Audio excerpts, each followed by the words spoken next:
शांति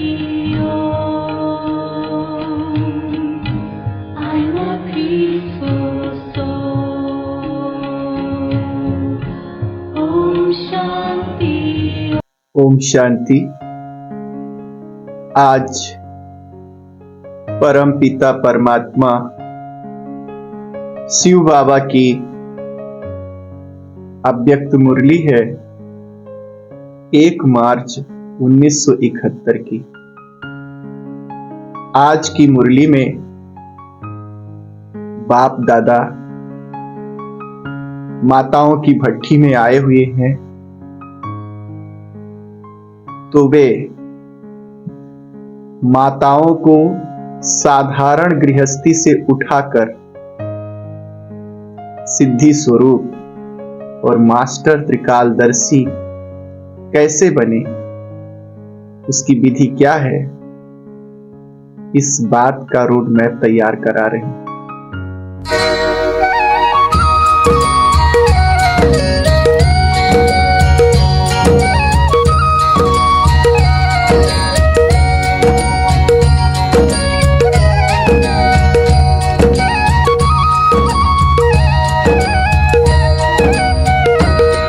हसरत है हमारी बाबा, कर दो वो पूरी आके, मिल जाओ प्यारे बाबा हम बच्चों से आके, मिल जाओ प्यारे बाबा हम बच्चों से आके।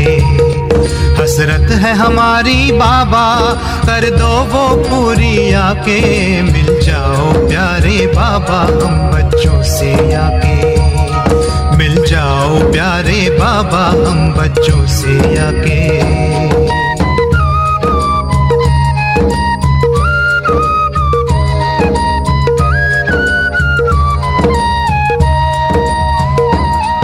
अंबर पे आँख उठाए मन तो उड़ता ही जाए, संगम के सुहाने सुख जो हम लूटे तो लुटाए, दिव्य चितवन से नस नस को भर दे आज आके, मिल जाओ प्यारे बाबा हम बच्चों से आके, मिल जाओ प्यारे बाबा हम बच्चों से आके।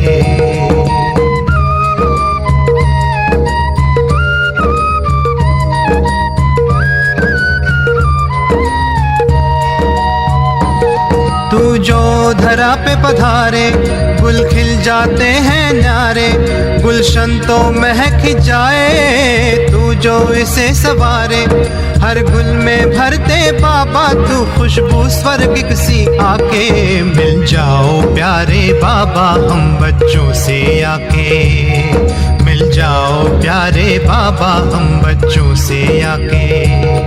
हसरत है हमारी बाबा, कर दो वो पूरी आके, मिल जाओ प्यारे बाबा हम बच्चों से आके, मिल जाओ प्यारे बाबा हम बच्चों से आके।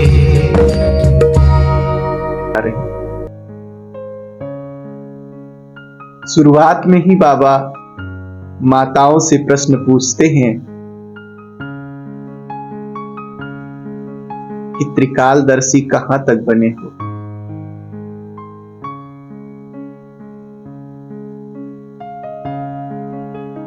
जितना जितना त्रिकालदर्शी उतना उतना सिद्धि स्वरूप।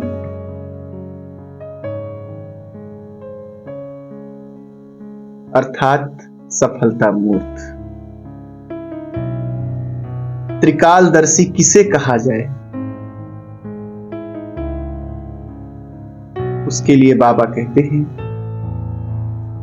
कि जो त्रिकालदर्शी होते हैं उनको तीनों कालों का ज्ञान होता है, ऐसा संसार के लोग मानते हैं। वर्तमान, भूत और भविष्य। वर्तमान ही भविष्य का आधार होता है, तो वे वर्तमान को देखकर भविष्य की भी भविष्यवाणी कर देते हैं। ऐसे आप आत्माओं को ज्ञान और योग के बल से किसी भी कर्म को करने से पहले उसके आदि, मध्य और अंत का ज्ञान होना चाहिए। अगर कर्तव्य करने से पहले उसके आदि, मध्य और अंत पर विचार कर लेते हो तो निश्चित ही सफलता मूर्त बनोगे। वो कर्म आपका सफल ही होगा, असफल हो नहीं सकता। और सफल होना ही सिद्धि स्वरूप कहा जाता है। तो सिद्धि स्वरूप बनने के लिए त्रिकालदर्शी बनना आवश्यक है। और त्रिकालदर्शी में दो बातें आती हैं। कर्तव्य करने की विधि क्या है ये आपको पता हो, और दूसरा संकल्पों को सिद्धि करने की विधि क्या है। कर्तव्य करने की विधि और संकल्पों की सिद्धि, अगर ये दो क्वालिटी आप में आ गई है तो आप सहज सिद्धि स्वरूप बन जाएंगे। कर्म करने की विधि के लिए बाबा ने पहले ही बताया, आदि, मध्य, अंत पर विचार कर लो। ऐसा ना हो कि आपने कर्म कर लिया और जब उसका रिजल्ट आए, परिणाम आए, तब आप पश्चाताप करो, सोचो कि इसका अंतिम क्या होगा, अंत क्या होगा, इसका तो हमने विचार ही नहीं किया था। तो इसलिए विचार करके। दूसरा बाबा ने कहा संकल्पों की सिद्धि कैसे हो, तो उसके लिए बाबा बताते हैं कि जितना शक्तिशाली और समर्थ संकल्प होंगे, जितनी संकल्पों की रचना कम होगी, उतने ही वे शक्तिशाली होंगे और वे सिद्ध होंगे। बाबा यहाँ पे संकल्पों की रचना के लिए गृहस्थी का उदाहरण देते हैं कि जैसे गृहस्थ में जिनकी रचना कम होती है, जो कम रचना रचते हैं, अर्थात जिनके बच्चे कम होते हैं, तो वे कम बच्चे होने के कारण उनकी पालना भी श्रेष्ठ ढंग से करते हैं, अच्छे ढंग से उनकी पालना करने में समर्थ होते हैं। अच्छे ढंग से कपड़ा लत्ता खिलाएंगे पिलाएंगे, क्योंकि दो ही हैं, एक ही है तो उसमें दिक्कत नहीं। उनको अच्छे ढंग से शिक्षा दीक्षा दिलाएंगे, महंगे से महंगे कॉलेज में पढ़ाएंगे, तो पालना, रचना कम है तो पालना क्या हो गई, अपने आप श्रेष्ठ हो गई। अगर 4-6 बच्चे हैं तो फिर पालना उतनी अच्छी नहीं कर पाएंगे। और चूंकि अब रचना कम थी, पालना श्रेष्ठ किए, पढ़ाई लिखाई बच्चे की अच्छी कर ले गए, एक ही था, पूरी ताकत लगा दिए उसके पीछे, तो बच्चा क्या बनेगा, शक्तिशाली और समर्थ।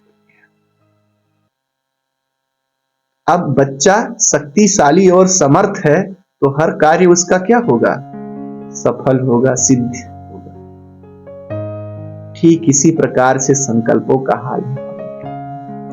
जितना जितना कम संकल्प, उतना उतना शक्तिशाली।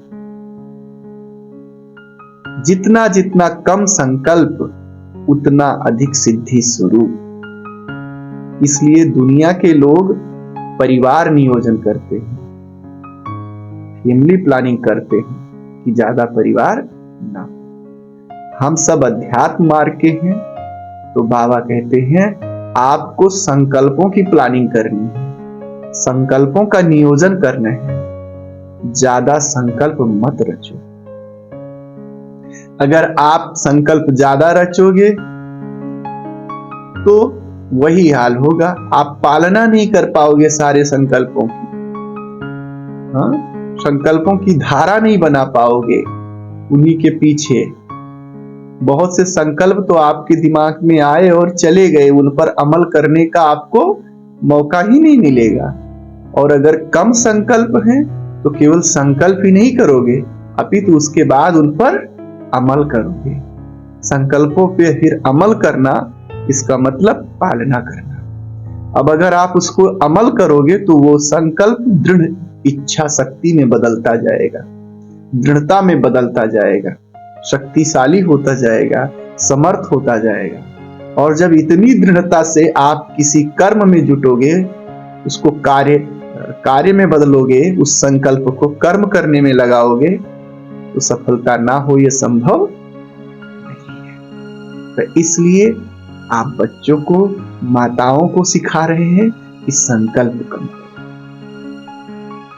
बाबा कहते हैं संकल्पों की रचना जितनी कम, पालना उतनी ही श्रेष्ठ, और पालना जितनी श्रेष्ठ, रचना उतनी ही शक्तिशाली और समर्थ, और रचना जितनी ही शक्तिशाली और समर्थ, उतना ही सिद्धि स्वरूप, नहीं सफलता।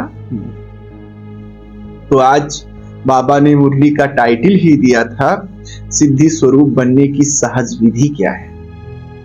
तो बाबा ने समझा दिया कि सिद्धि स्वरूप बनने के लिए एक तो संकल्पों की सिद्धि आप में आ जाए, और दूसरा कर्म करने की विधि आ जाए। और ये दोनों जब गुण आ जाते हैं तो उसी व्यक्ति को कहा जाता है मास्टर त्रिकालदर्शी। तो जो मास्टर त्रिकालदर्शी हैं वो सिद्धि स्वरूप हो ही जाते हैं।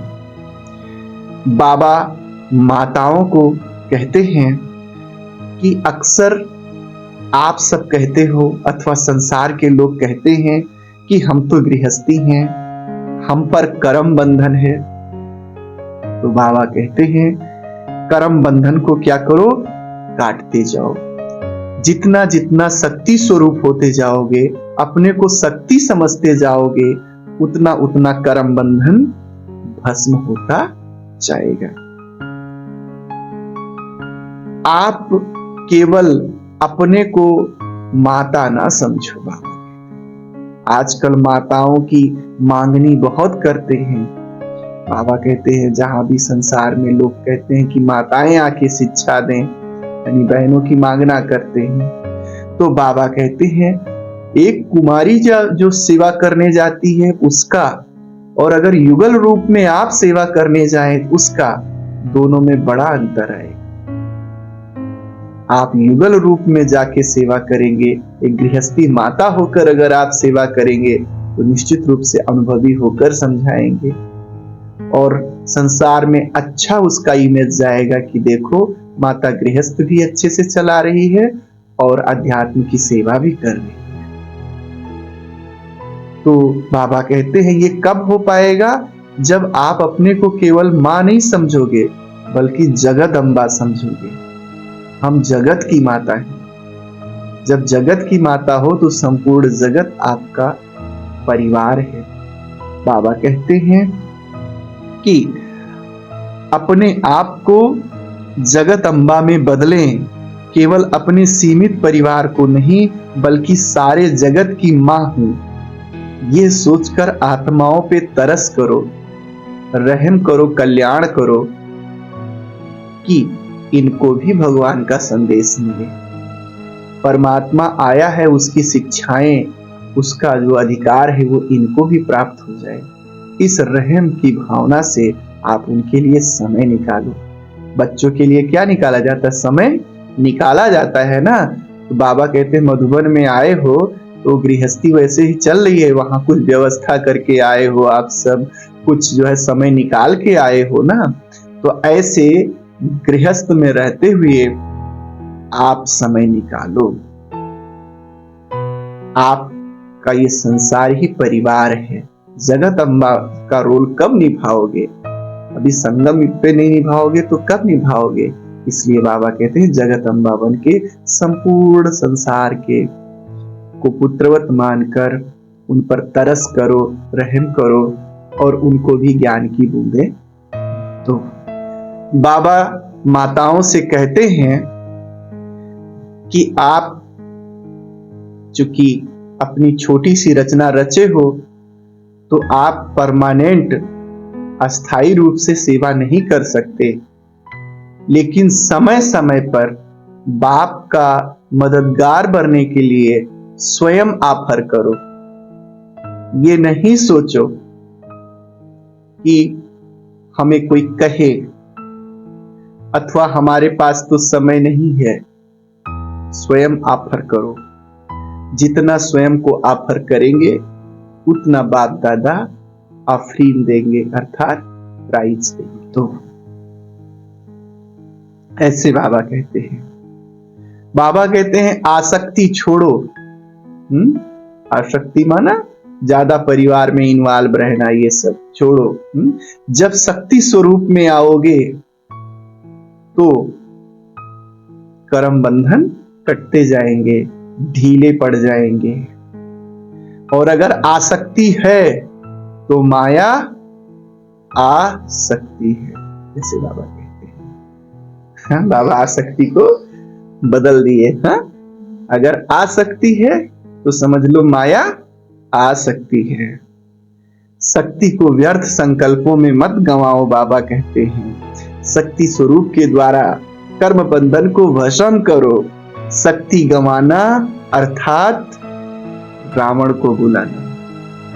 कमजोर होते हो ना तो माया रावण आ जाता है। ऐसे बाबा कहते हैं शक्ति स्वरूप कब बनोगे, कैसे बनोगे? तो अपने को गृहस्थी के बजाय शक्ति स्वरूप समझो, आत्मा समझो। गृहस्थी एक स्टेज है, बंधन नहीं है, ऐसे समझो।